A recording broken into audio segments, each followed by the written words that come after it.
We're seeing a lot of people get dismissed or not formally charged after a lot of hard work from law enforcement, because we, like all these other cops, we are experiencing pursuits on a daily basis.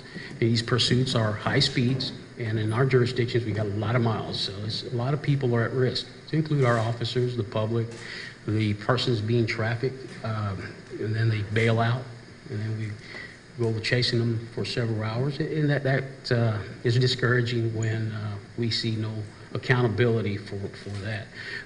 One thing, my concern is resource is getting possibly reimbursed for our investigative expenses. Right. I mean, since the first of the year, we have processed 15 deceased bodies that we find in the desert, and unfortunately, that falls on the sheriff's investigative, and my budget cannot support it, or we've long exceeded what I get budgeted Sure. for that. And, Be sure and include that on a line item that you present to the legislature. And what's concerning to me is when I ask folks, where we're going, what's happening, and just tell them it's going to get worse before it gets better. Well, in Culberson County, I think we're about as worse as it's ever been. Right. And, So it's worse than it's ever been. Yes, sir. And so one thing you talked about was making arrests. And what are some of these arrests for? What types of crimes? Well, these troopers on highway, working the interstates, we're finding people that are wanted from other states. We're getting parole violators, and those also seem to stick around in our jails for a long time, and maybe we can get some assistance and maybe get the state to come pick up some of these parole violators. They're not, or probation, because they're taking up good space that I would love to make available to the guys that are actually working and in support of this operation.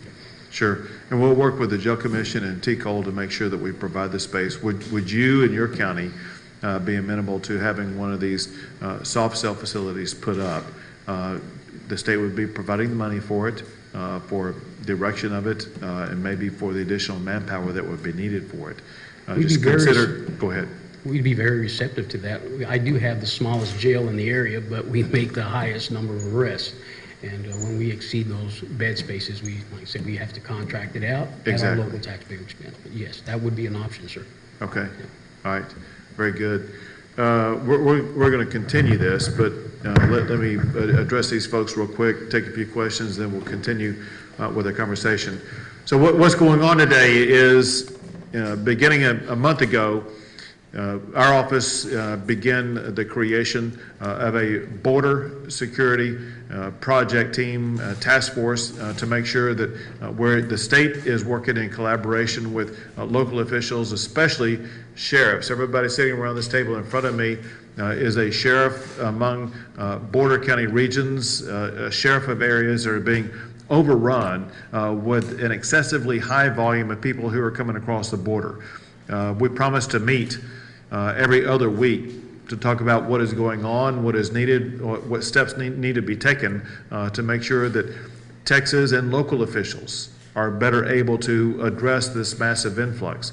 The people in the white hats in front of me, they are the tip of the spear. They're the ones who are having to deal with the most immediate consequences of the incredible large influx of the number of people coming across the border. They have incredible needs that have to be met if they're going to be able to handle this massive influx.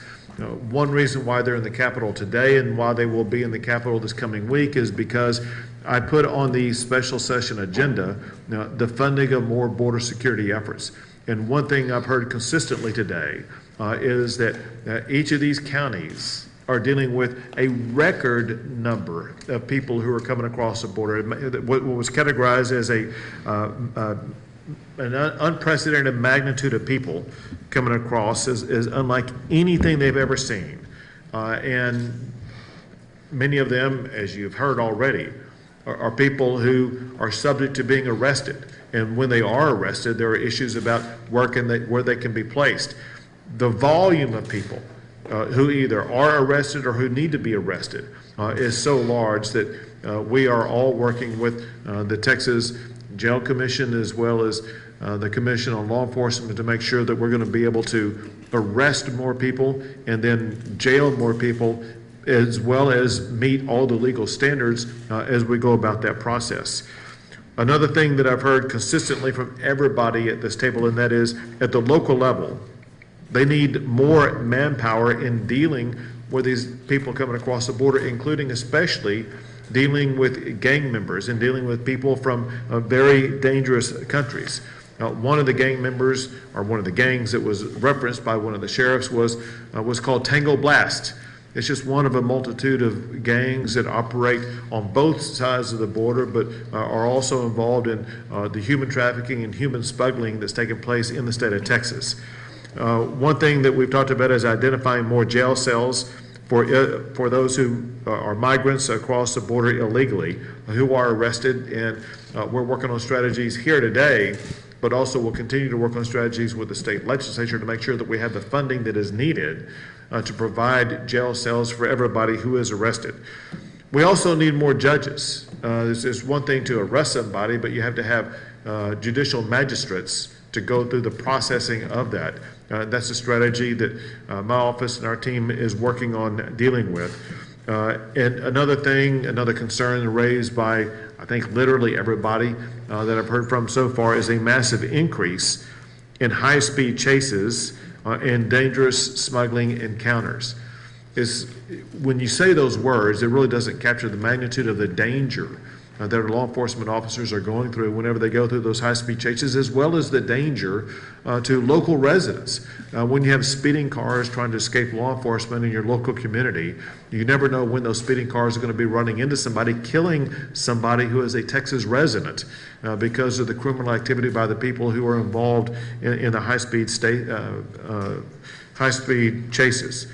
In addition to a massive increase in the number of stash houses that the Texas Department of Public Safety has been involved in interrupting and intercepting.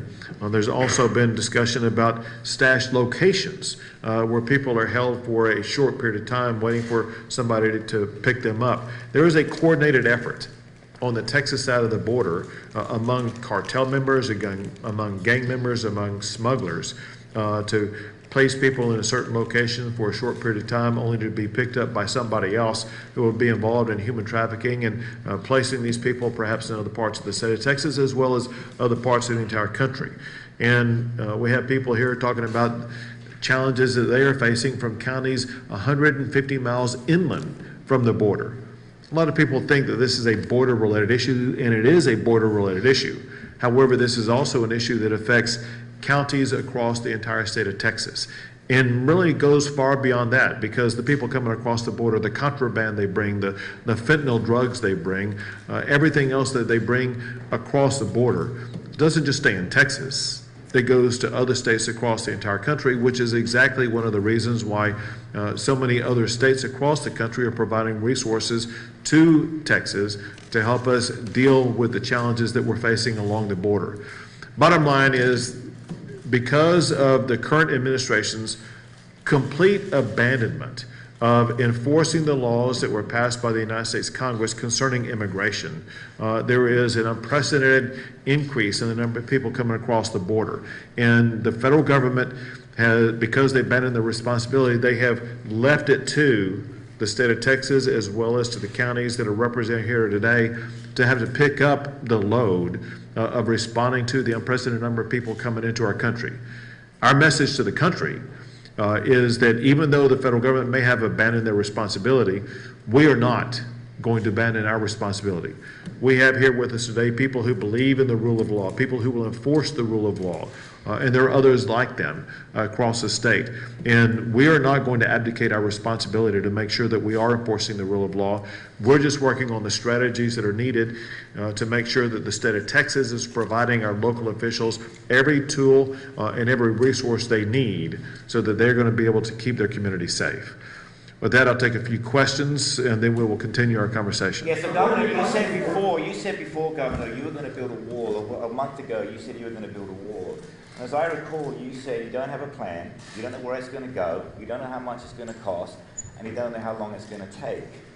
You and I are exactly the same age. Do you think even in our lifetime that this wall will be built? So- Or is it just a cynical political ploy?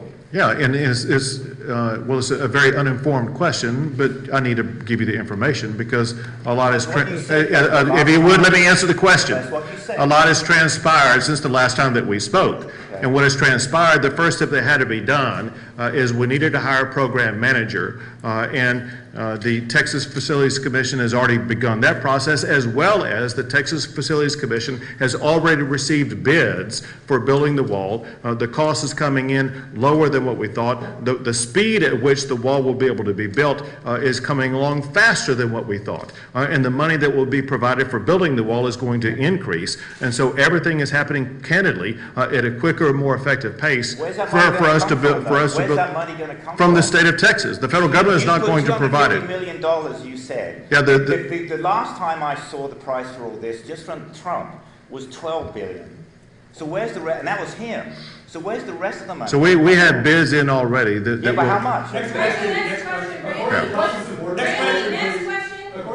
and Border Statistics, Governor, Randy Clark, Breitbart, Texas, are you going to coordinate the construction of this with the Border Patrol to make sure we're using Texas right-of-way land that we might already own with Texas Department of Transportation? So we already have a large number of mileage that is being offered by residents who own property along the border. We also have a large number of mileage that the state of Texas owns along the border. And so we have more mileage available to us to build a border wall than what has already been built in the state of Texas by the Trump administration. according to Customs and Border Protection statistics, that agency staffing each year of the Trump administration, both overall and the Southwest sector, was lower than even the lowest staff here in the Obama administration. Why are you critical of President Trump's decreased staffing? So I'm going to need you to slow down and speak louder in your question because I couldn't catch everything you were saying. Sure. According to Customs and Border Protection statistics, that agency staffing in each year of the Trump administration, both overall and in the Southwest sector, was less than even the lowest staff here in the Obama administration. Why are you more critical of President Trump for that? Sure. But President Trump did more than any other president has ever done to secure the border, as well as more than any other president to decrease the number of people coming across the border. And it was because of the strategies that the president was able to achieve, such as the Remain in Mexico policy, such as the Title 42 policy, such as the agreements the president was able to hammer out, not just with Mexico, but also with the Northern Triangle countries. And the numbers speak for themselves. Easy examples. And that is April of last year, when President Trump was still president, there were about 17,000, a bit more than 17,000 apprehensions made in that April. This April, that increased almost 1,000% to more than 170,000. The same trend continued in May.